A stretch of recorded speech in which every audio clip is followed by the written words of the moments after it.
This lecture is going to look at the roles of government and how it works in the economy overall, but specifically from the healthcare sector. So, in general, markets in theory are perfectly efficient. And if you've taken your basic macroeconomics and microeconomics courses, you've talked about that. And it's the point where you're at the equilibrium, that's where the total surplus or the benefits to society is maximized. But in reality, this is only the case in perfect competition, when you have a lot of buyers and a lot of sellers.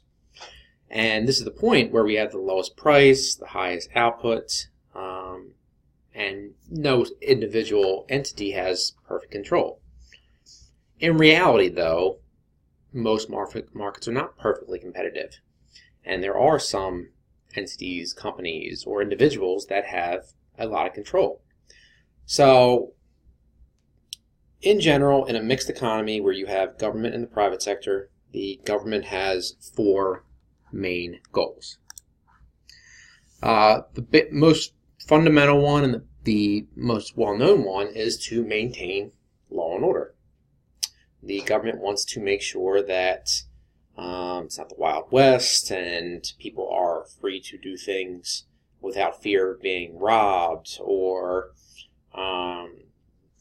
assaulted or cheated. The other way the government can, or the other goal of government is to provide public goods. In addition to protecting the public, they also provide public goods to them.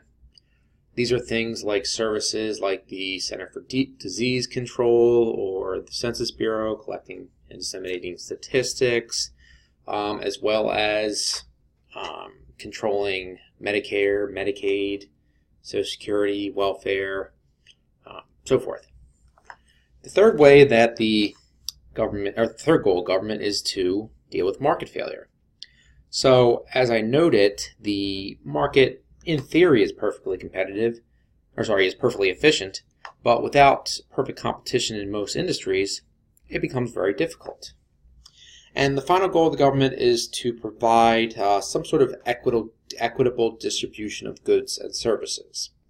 And now, it's not everyone gets the same piece of the pie, but the government does take steps to bridge the gap. So programs like Medicare, Medicaid, welfare, Social Security, so forth. These are all goals to try to keep people relatively close. Now, there's always a lot of debate over what the correct distribution is, but in general, that is at least some goal. Now, to achieve these goals, they can do one of three things.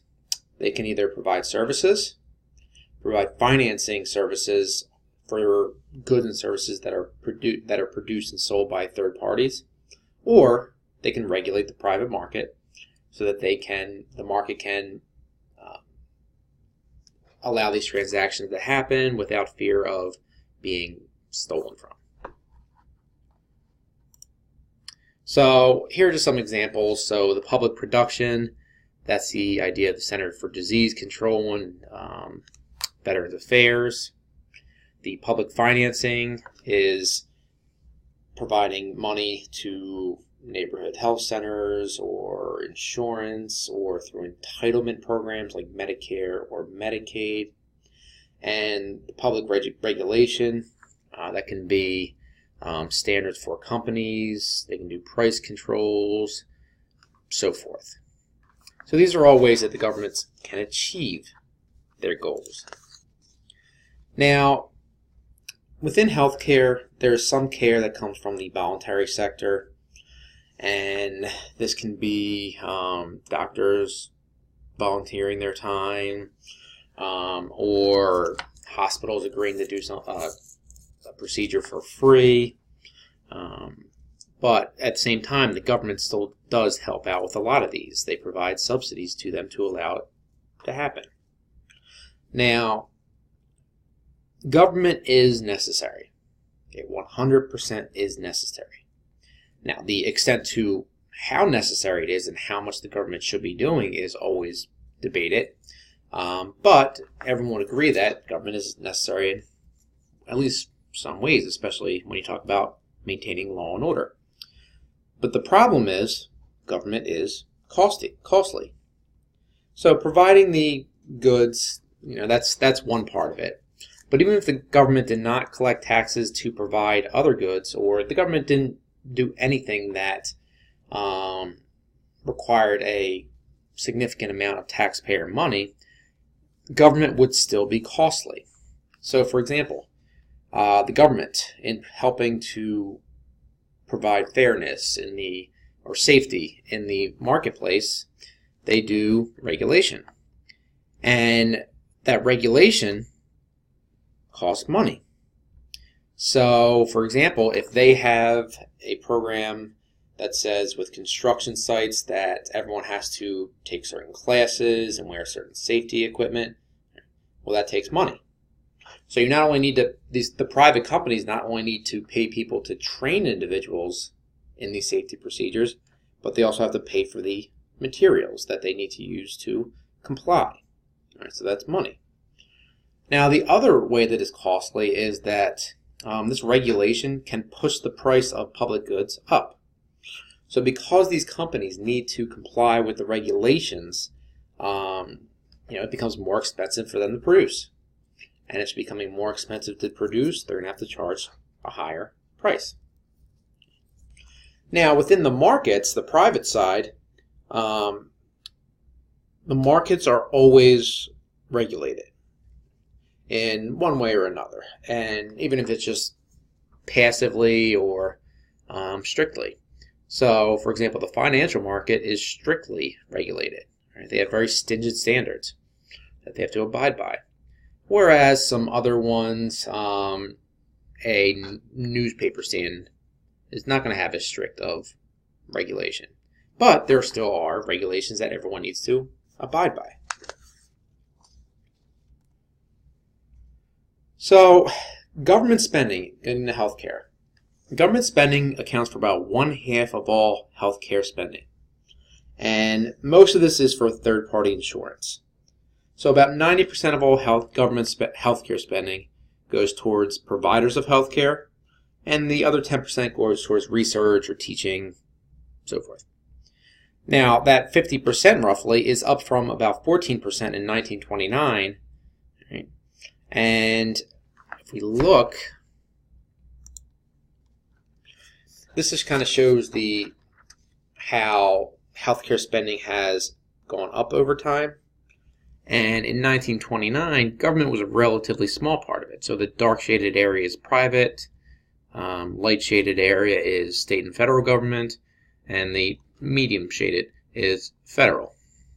And you see that after 1965, which is when Medicare and Medicaid were passed, it went up very, very fast. And the government share became a larger portion of it. And if we also compare between the two periods, we still see the same in here. So, while in 1965, when Medicaid was just taking effect and Medicare didn't fully take effect yet, it was really a mix of where the financing was coming from.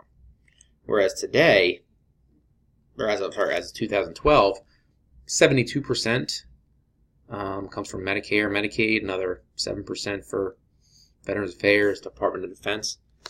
So, as you can see, it's become the government's become a much bigger player when it comes to financing of healthcare, especially over in recent decades. So, as I mentioned, law and order was the most fundamental task of government. What is right and what is wrong, however, tends to be debatable, especially when you talk about healthcare.